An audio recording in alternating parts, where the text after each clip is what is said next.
સુરતના પોસ્ટ વિસ્તાર પાલ ખાતે રહેતા અને સલાબતપુરા વિસ્તારમાં રેડીમેડ કાપડનો ધંધો કરતા વેપારીના પત્નીએ 9મા માળે આવેલા ફ્લેટમાંથી છલાંગ મારી આપઘાત કરી લેતા ચકચાર મચી હતી. આપઘાતના પગલે પરિવારમાં શોક પ્રસરી ગયો હતો. ઘટના અંગે જાણ થતાં પાલ પોલીસ ઘટના સ્થળે પહોંચી હતી અને કાર્યવાહી હાથ ધરી હતી. મહિલાના આપઘાતના પગલે એકના એક દીકરાએ માતાની છત્રછાયા ગુમાવી છે. પાલ પોલીસ પાસેથી મળતી માહિતી મુજબ પાલ ભાઠા ગામ ખાતે આવેલ ગ્રીન સિટી રેસિડેન્સીમાં 30 વર્ષીય વર્ષાબેન શ્યામકુમાર પંચવાણી પરિવાર સાથે રહેતા હતા. વર્ષાબેનના લગ્નને 8 વર્ષ થયા છે અને સંતાનમાં એક 5 વર્ષનો પુત્ર છે. તેમના પતિ સલાબતપુરા વિસ્તારમાં રેડીમેડ કાપડની દુકાન ધરાવે છે. પતિ સારવાર માટે તેમને એલપી સવાણી રોડ ખાતે આવેલ એક ખાનગી હોસ્પિટલમાં લઈ ગયા હતા, જ્યાં ટૂંકી સારવાર દરમિયાન તેમનું મોત નીપજ્યું હતું. મહારાષ્ટ્રમાં મરાઠા અનામત આંદોલન હવે ઉગ્ર સ્વરૂપ ધારણ કરી રહ્યું છે. આજે દેખાવકારોએ અંબાદ તાલુકાના તીર્થપુરીમાં છત્રપતિ શિવાજી મહારાજ ચોક એક બસને આગ ચાપી દીધી હતી. મરાઠા સમાજ દ્વારા અનામતને લઈને રાજ્ય સરકાર સામે દેખાવ કરી રહ્યા છે, જેને લઈને મહારાષ્ટ્ર સ્ટેટ રોડ ટ્રાન્સપોર્ટ કોર્પોરેશને આગામી સૂચના સુધી જિલ્લામાં બસ સેવાઓ બંધ રાખી હતી. અગાઉ મરાઠા અનામત આંદોલનને લઈને કાયદો અને વ્યવસ્થાની સ્થિતિને ધ્યાનમાં રાખી જિલ્લાના અંબાદ તાલુકામાં કર્ફ્યુ લાદવામાં આવ્યો છે. જાલના જિલ્લામાં મેજિસ્ટ્રેટ શ્રી કૃષ્ણ પંચાલે આદેશમાં જણાવ્યું હતું કે મરાઠા આંદોલનના નેતા મનોજ જરાંગે રવિવારે જાહેરાત કરી હતી કે તે મુંબઈ જશે અને મરાઠા માટે અનામતની માંગને લઈને વિરોધ કરશે. વારાણસીના જ્ઞાનવાપી મસ્જિદના તાહખાનામાં હિન્દુઓની પૂજા ચાલુ રહેશે. અલ્હાબાદ હાઈકોર્ટે આ નિર્ણય આજે 26 ફેબ્રુઆરીએ આપ્યો હતો. આ પહેલા વારાણસી ડિસ્ટ્રિક્ટ કોર્ટે હિન્દુઓને વ્યાસ ભોંયરામાં પૂજા કરવાનો અધિકાર આપ્યો હતો. આ પછી 31 જાન્યુઆરીની રાત્રે ભોંયરામાં પૂજા શરૂ થઈ હતી.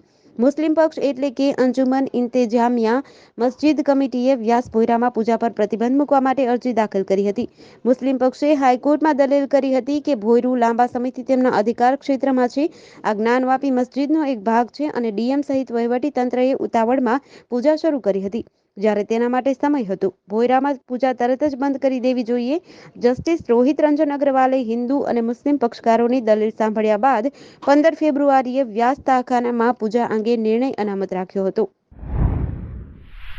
સાબરકાંઠા જિલ્લાના વિજયનગર તાલુકાના મતાલી ગામમાં ખેતરમાં 13 વર્ષ પહેલા વાવેતર કરેલ ચંદનના 5 ઝાડની અજાણ્યા ઇસમોએ કાપીને ચોરી કરી લઈ જતા વિજયનગર પોલીસ સ્ટેશનમાં ફરિયાદ નોંધાવી છે. આ અંગેની વિગતો અનુસાર વિજયનગરના મતાલી ગામે 24 ફેબ્રુઆરીની રાત્રિના સમયે અજાણ્યા ઇસમોએ પંકજ રૂપાભાઈ પટેલના સર્વે નંબર 32ના ખેતરમાં ગેરકાયદેસર પ્રવેશ કરીને 13 વર્ષ પહેલા વાવેતર કરેલા ચંદનના 5 ઝાડ આશરે 5-5 ફૂટની લંબાઈવાળા સુખડ ચંદનનું સુગંધીદાર લાકડું, જેની આશરે એક ઝાડમાં 1 કિલો ચંદનના ₹5,000 લેખે 5 કિલો ચંદનના ઝાડની કિંમત ₹25,000 ગણી સુખડના ચંદનના ઝાડ નંગ 5ની કિંમત ₹1,25,000ની મત્તાની ચોરી કરી ગઈ હતા, જેની ફરિયાદ વિજયનગર પોલીસ સ્ટેશનમાં નોંધાઈ છે. રાજકોટ શહેર તેમજ જિલ્લામાં અકસ્માતોની સંખ્યા પ્રતિદિન વધી રહી છે અને સમયાંતરે અકસ્માતોની ઘટના બની રહી છે. જોકે કહેવત છે કે રામ રાખે તેને કોણ ચાખે. ગઈકાલે રાજકોટ જિલ્લાના ધોરાજીમાં આ કહેવતને સાર્થક કરતી એક ઘટના સામે આવી હતી, જેમાં એક ટ્રકની હડફેટે આવતા બાઇકનો બુકડો બોલી ગયો હતો. જોકે આ બાઇક પર સવાર પિતા પુત્રનો આબાદ બચાવ થયો હતો. શહેરના સ્ટેશન રોડ પર સર્જાયેલા આ વિચિત્ર અકસ્માતમાં સીસીટીવી હાલ સામે આવ્યા છે. આ અકસ્માતને પગલે લોકોના ટોળા એકઠા થઈ ગયા હતા, તેમજ ટ્રક ચાલકને ઝડપી પોલીસને હવાલે કર્યો હતો. હાલ પોલીસે અજાણ્યા ટ્રક ચાલક સામે અકસ્માતનો ગુનો નોંધી તપાસ હાથ ધરી છે. વડાપ્રધાન નરેન્દ્ર મોદી દ્વારા રાજકોટ ખાતેથી વર્ચ્યુઅલ રીતે ₹33.16 કરોડના ખર્ચે નિર્માણ પામેલ જનરલ હોસ્પિટલ લુણાવાડા ખાતે 150 બેડના નવીન મકાનનું ઉદ્ઘાટન કર્યું હતું. આ પ્રસંગે લુણાવાડા જનરલ હોસ્પિટલ ખાતે શિક્ષણ મંત્રી ડોક્ટર કુબેર ડિંડોર, પંચમહાલ સાંસદ રતનસિંહ રાઠોડ, જિલ્લા પંચાયત પ્રમુખ બાબુ પટેલ, જિલ્લા કલેક્ટર નેહા કુમારી, જિલ્લા વિકાસ અધિકારી ચંદ્રકાંત પટેલ, જિલ્લા ભાજપ પ્રમુખ દશરથ બારિયા સહિત અધિકારીઓ હાજર રહ્યા હતા. આ પ્રસંગે શિક્ષણ મંત્રીએ જણાવ્યું હતું, જનરલ હોસ્પિટલ લુણાવાડાના મહીસાગર જિલ્લા સહિત પંચમહાલ, દાહોદ, અરવલ્લી અને રાજસ્થાનના સરહદી વિસ્તારના અંદાજિત 15થી 20 લાખ લોકોને આરોગ્યલક્ષી સુવિધાઓનો સીધો લાભ મળશે. હાલ સુધી હોસ્પિટલમાં પ્રતિ વર્ષ ઓપીડી થકી 1 લાખથી વધુ દર્દીઓ સારવાર લે છે. સાબરકાંઠા જિલ્લાના હિંમતનગરમાં નવી સિવિલ હોસ્પિટલમાં પાર્કિંગ કરેલ સરકારી એમ્બ્યુલન્સની અજાણ્યો ઇસમ ચોરી કરી ફરાર થઈ જતા એ ડિવિઝન પોલીસ સ્ટેશનમાં ફરિયાદ નોંધાઈ હતી. હિંમતનગરની નવી સિવિલ હોસ્પિટલમાં ઇમરજન્સી વિભાગની સામે રવિવારે દર્દીઓ માટેની સરકારી એમ્બ્યુલન્સ પાર્ક કરી હતી. દરમિયાન 8 થી સવા 8 એટલે કે 15 મિનિટના સમયમાં કોઈ અજાણ્યા ઇસમે એમ્બ્યુલન્સની ચોરી કરી હતી. ત્યારબાદ એમ્બ્યુલન્સ ચાલક Sharad Shivrambhai Bodate Himmatnagar A division police સ્ટેશનમાં ફરિયાદ નોંધાવી હતી. વડોદરા શહેરમાં બુટલેગરો બેખૌફ બની રહ્યા છે, ત્યારે શહેરના કિશનવાડી વિસ્તારમાં દારૂની બોટલ માથા પર મૂકીને ડાન્સ કરતા બુટલેગરનો વિડીયો વાયરલ થયો છે.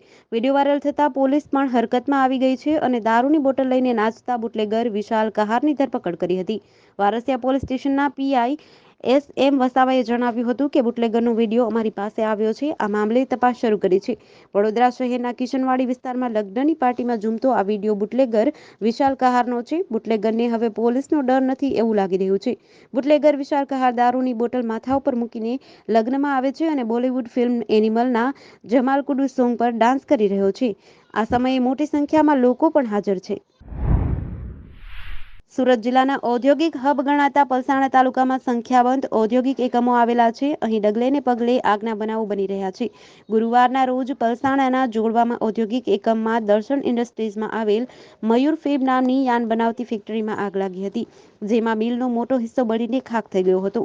મિલમાં રવિવારના રોજ ગુરુવારે લાગેલી આગના નુકસાન અંગેની સર્વેની કામગીરી ચાલી રહી હતી. તે દરમિયાન ફરી એકાએક આગ ભભૂકી ઉઠી હતી. ફાયરને જાણ કરવામાં આવતા જિલ્લા ફાયર ઓફિસર પીબી ગઢવી સહિતની ટીમ ઘટના સ્થળે પહોંચી 3 કલાકની જહેમત બાદ આગને કાબૂમાં લીધી હતી.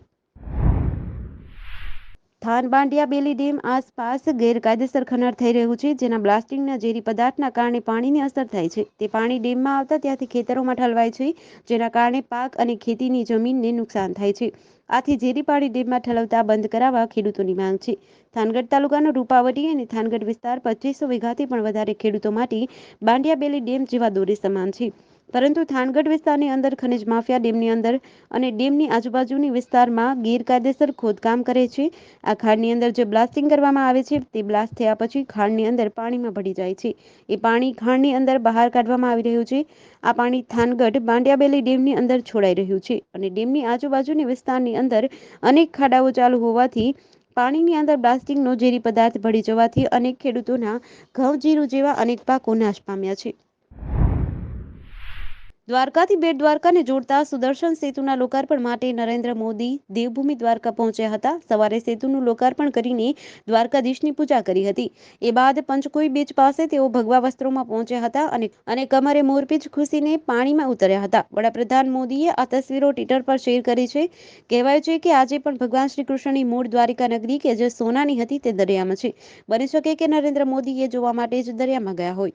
જોકે તેમણે ટ્વીટમાં લખ્યું કે પાણીમાં ડૂબેલી દ્વારકા નગરીમાં પ્રાર્થના કરવી એ ખૂબ જ દિવ્ય અનુભવ હતો. હું આધ્યાત્મિક ભવ્યતા અને કાલાતીત ભક્તિના પ્રાચીન યુગ સાથે જોડાયેલું અનુભવું છું. ભગવાન શ્રી કૃષ્ણ આપણા સૌનું ભલું કરે.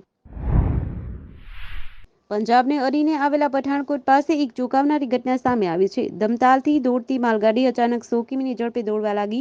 આશ્ચર્યની વાત એ છે કે આ માલગાડીમાં કોઈ ડ્રાઈવર નહોતો, એટલે કે માલગાડી ડ્રાઈવર વિના પાટા પર દોડી રહી હતી, જેને ઘણા પ્રયત્નો પછી 83 કિલોમીટરની દૂર ઊંચી બસ સ્ટેશને રોકી શકાઈ હતી. ડ્રાઈવર વિના ચાલતી ગુડ્સ ટ્રેન વિશે લોકોને જાગૃત કરવા માટે સ્ટેશન પર જાહેરાત કરીને ટ્રેક ખાલી કરવા અપીલ કરવામાં આવી હતી. ઊંચી બસીમાં ચઢાણ હોવાથી ટ્રેનની ગતિ ધીમી થઈ ગઈ હતી અને ત્યાં તે અટકી ગઈ હતી, જેના કારણે મોટી દુર્ઘટના ટળી હતી. ફિરોઝપુર ડિવિઝનના એડીઆરએમ જેએસ ગુલેરિયાએ જણાવ્યું હતું કે માલગાડીને રોકી દેવામાં આવી છે. જલંધર નજીક ઊંચી બસી ગામ પાસે ચઢાણ હોવાથી સ્પીડમાં દોડી રહેલી ટ્રેન જાતે જ અટકી ગઈ હતી.